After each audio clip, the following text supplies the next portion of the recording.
Football and tragedy go hand in hand. Players make it to the top, only for one single moment to send them on a downward spiral towards mediocrity. But very few players experience a tragedy like the one I'll show you today.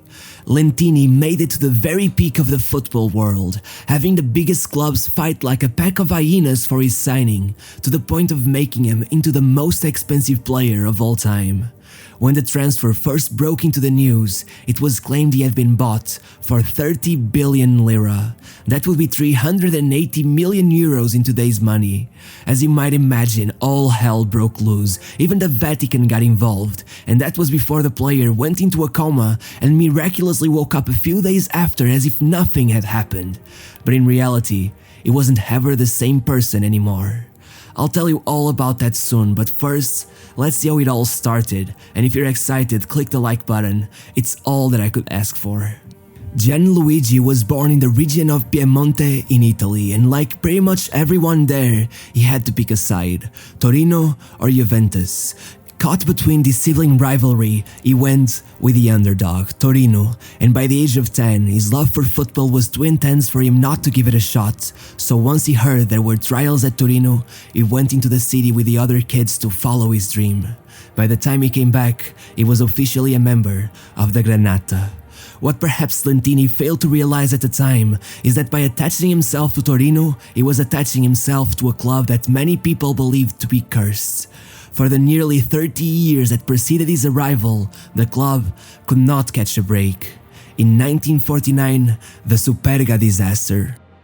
The club had not lost at their stadium for 6 years, winning 4 consecutive Serie A titles in the process, and so they were invited to come to Portugal for an honorary match for Chico Ferreira, the captain of Benfica at the time, who was, oddly enough, literally born in the same city as me, and was at the time flirting with the idea of a possible move to Torino. They went, they played the match, and lost 4-3. Maybe this was the first sign that their luck was turning around, but it would get much worse.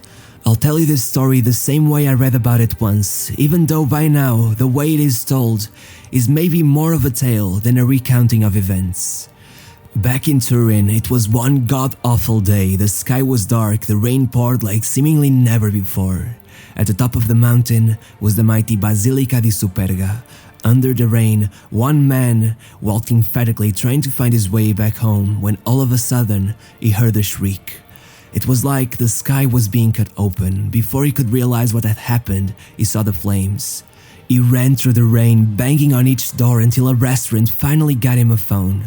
Among the flames were the bodies of 31 people, from journalists to coaches and all of the players that made up the city's pride, Il Grande Torino. The plane was a 3-engine Fiat built right there in the city in the factories owned by the Agnelli family, owners of their rivals, Juventus. More than 500,000 people attended the funeral. It would be 37 years before Torino were champions again. To this day, a memoir is still standing on the same wall the plane crashed against. Following this major disaster, things wouldn't get much better for Torino.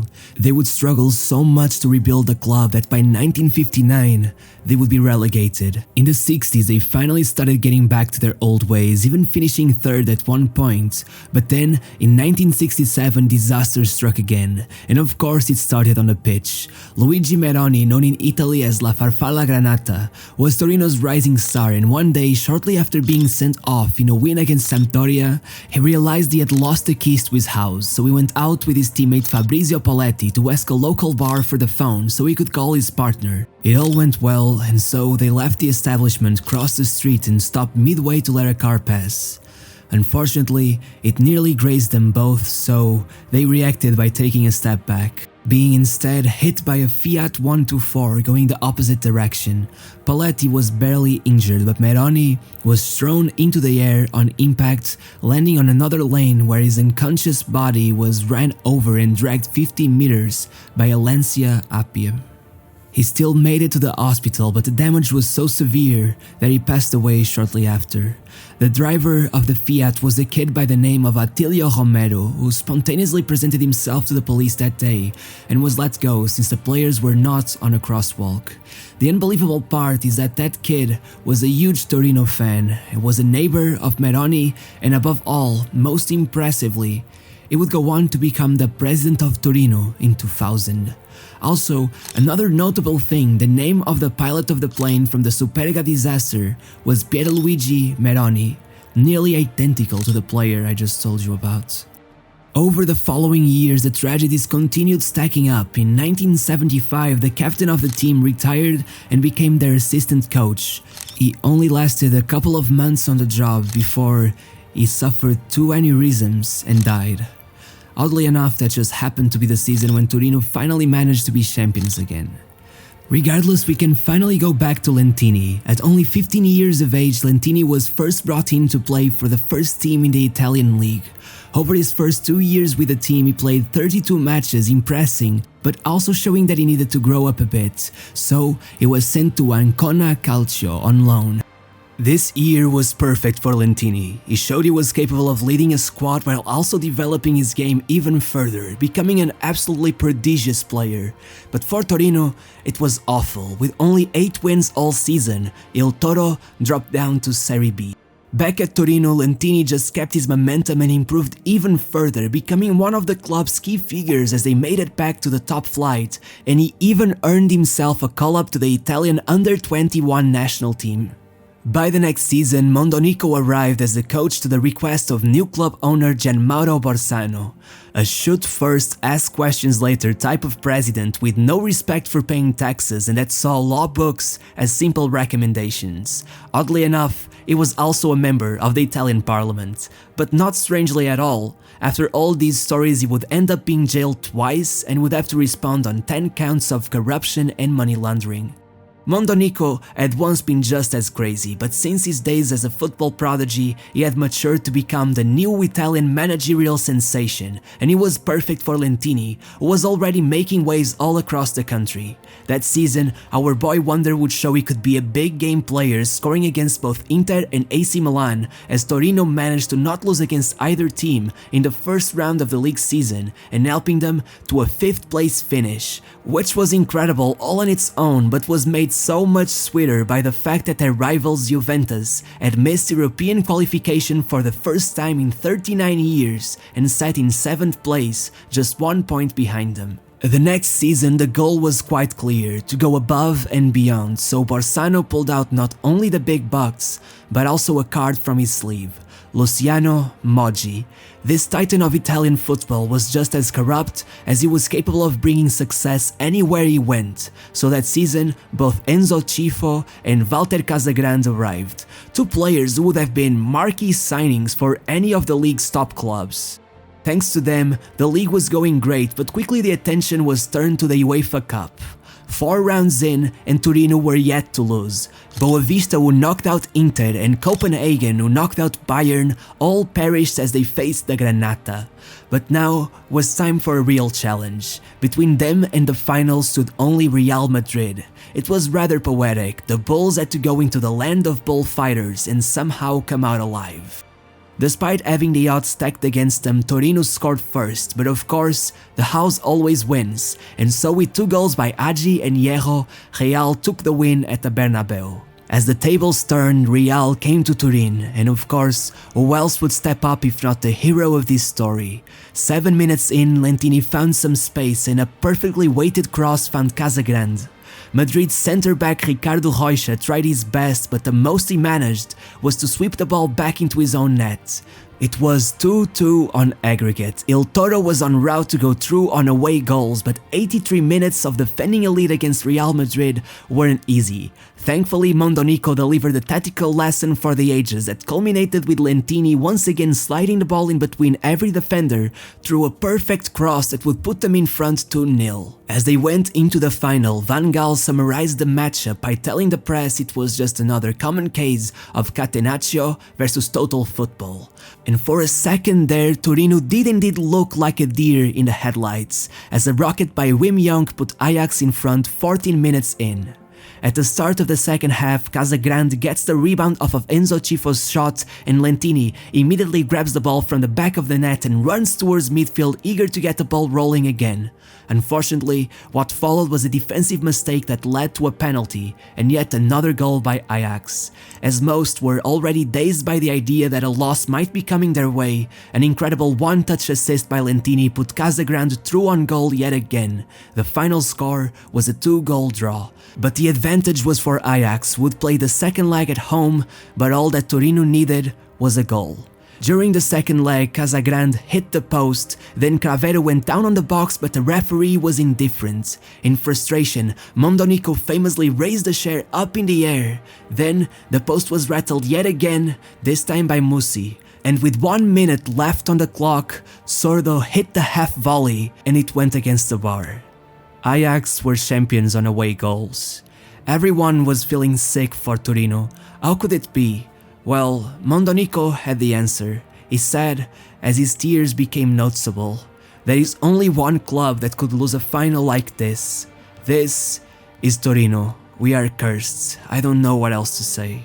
Regardless of the loss, Lentini had become a symbol of Torino. He was young, was born in the area, and the fans loved him. He became one of the most sought-after players in Italy, and it just so happened to perfectly coincide with one of the wildest transfer battles ever. Juventus had just finished second in the league, and AC Milan had been dominating for a while, so they decided it was the perfect time to invest big and take back the crown. They had already broken the transfer record just 2 years earlier with Roberto Baggio, and once they heard Milan was about to break that record with Jean-Pierre Papin, they started talks with Sampdoria for Gianluca Vialli. The result was astonishing. The world record had been surpassed twice in the same transfer window. But then, it got worse. Rumors began that the clubs were both interested in Gianluigi Lentini, and the numbers started coming out. As each club tried to go further than the other, Milan began looking as the favorites to come out on top, and there were obscene amounts of money being mentioned. Some talked about a possible value of 30 billion lira, breaking the transfer record once again. It's hard to imagine just how much this was, but keep in mind that Vialli had been sold for 17 billion lira, which is estimated to be the equivalent of around 210 million pounds in today's money. Lentini was reported at nearly double that. Everyone was outraged. There were fans rioting. The Torino president was unable to leave his house without pretty much being lynched. The general population shared a disgusted look at the financial state of football, and most impressively, even the Vatican had a say, in a way, publishing an article on a paper owned by the church, calling out the sins that were taking over football and referring to this whole saga as an offense to the dignity of work, and saying that money will be the ruin of football. This led club president Berlusconi to come out saying that the reported values were exaggerated, that in reality it was only 18.5 billion, around 13 million pounds, still the most expensive of all time, and that though both clubs were clearly very engaged in this financial fight, they were not completely blind to the value of money. But what if I told you that years later Torino's president would admit to a value of at least 6.5 billion lira being paid outside of the books to a Swiss bank account? Well, there was clearly something very shady going on there. Regardless, at Milan, right on the second match day of the season, he scored his first goal, and it was one for the ages, a beautiful bicycle kick against Pescara. But Lentini wasn't a sure thing. He seemed just as capable of frustrating the fans as he was of delighting them. But above all, everyone was convinced that it was only a matter of roughing out his edges before he became the world's greatest. Over that first season, they won the league once again and qualified for the final of the Champions League. Once there, AC Milan would have to face Papa's old team Marseille. The French was benched, Gullit missed a match as well, and against all odds Marseille took the win. It seemed that Lentini had brought his bad luck from Torino all the way to Milan, and soon that bad luck would come back to haunt him. During the preseason, Lentini took part in a tournament in Genoa and took the opportunity to visit Turin. As he made his way there, in his bright yellow Porsche 911, he had a flat and changed the tire, but he had not been warned that the spare he kept in his car was not graded to go above 40 miles per hour. Lentini was rushing back and he ended up hitting speeds of upwards of 120, and so, out of nowhere, the tire bursted and his car flipped, crashed into a wall, and caught on fire. Lentini should have been dead. There's no other way of putting it, but somehow he ended up being found by a trucker lying unconscious next to the molten mass that used to be his car. The man brought him to a local hospital and he was later transferred to one in Turin. The whole country was in grief. One of their nation's children was on a tightrope between life and death. Lentini was in a coma.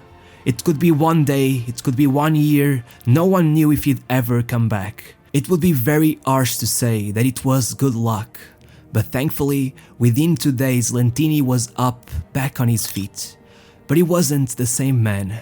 As much as he insisted he could go back to playing, you could hear that his speech was slurred, his memory failed him regularly, dizziness was a constant, and that his reflexes were never the same. Lentini had suffered brain damage. He worked his way back, determined to still play football, and very soon he would be on his first training session, but his teammates could see something was really wrong. Desai was worried and told everyone that his dribbling was off, and that she could notice him struggling with the balance of his body. Regardless, 4 months after the accident, he would make his first appearance, ironically, against Genoa. For the remainder of the season, he only played a few minutes here and there, but the 7 he played in the semi-final of the Champions League ensured he was eligible for the Champions League medal once AC Milan won the whole thing. Perhaps motivated by the fact this disaster had ruined his chances of taking part in the World Cup, the next season Lentini showed some promise. He kept getting more and more minutes, and by May, right before Milan was to play their 3rd Champions League final in a row, Lentini was exceptional, scoring in 5 of the 7 matches that preceded the final. This must have been a huge moment for him. After living through the idea that football was over, he was now a great contender to play in a Champions League final. But then Capello decided to bench him, only getting him on after Ajax scored the opener with 5 minutes left on the clock. Sure, Lentini could have scored and it would likely be football's greatest redemption story, but he didn't, and he never forgave Capello for not giving him more time. In his own words, that day, Capello helped crush what was left of me. I was playing so well and he just didn't allow me to keep going. That night, I decided to give up on football forever. And he wasn't lying. Lentini played 3 European finals and lost all 3. Clearly the boy could leave Torino, but Torino would never leave the boy. The next season he wasn't at the same level anymore, and by the end of it, he left Milan. He joined Atalanta to reconnect with Mondonico, his previous coach at Torino. There he would enjoy an inconsistent but hopeful season where he partnered with Inzaghi to help Atalanta to a mid-table finish that was much better than their usual relegation battle at the time. He even got called back one last time to the national team after 3 years without ever being called up, though nothing came of it. Regardless, after only 1 year at Atalanta, Torino failed to achieve promotion, and Lentini, who by now realized his bond with the team was probably forever, went back to try and save them. It was an emotional return. Lentini was like the personification of the Torino way of life, a never-ending battle with fate that always seemed to end in demise. Still, even with Lentini, a penalty shootout is a game of luck, and that's a scarce resource in Turin. So, of course, once that was the only thing that laid between them and promotion, they fell short. Mondonico was the secret to get Lentini to his best, and as he joined him in Torino, they finally achieved promotion after 3 years in the second tier. As it seemed a happy ending was on the way, Torino got relegated once again, though a mere 3 points would have been enough for them to stay on top. Lentini was hit hard by this situation, and feeling hopeless, he left for Cosenza, now 32 years old. Once there, things only seemed to get worse for Cosenza, and by 2003, as they were bound for relegation, they filed for bankruptcy and lost their professional license, going down to the 4th division. Interestingly, Lentini felt for the club and decided to stay, at one point even captaining the team, though they would only finish 7th and remain in the 4th division. His next team was Canelli in the 5th division. As you might imagine, Lentini was effortlessly dominant at this tier and they achieved promotion. Oddly enough, he got into another crash, this time while riding his scooter, in which he collided with a car and ruptured a tendon in his knee, leaving him in need of surgery.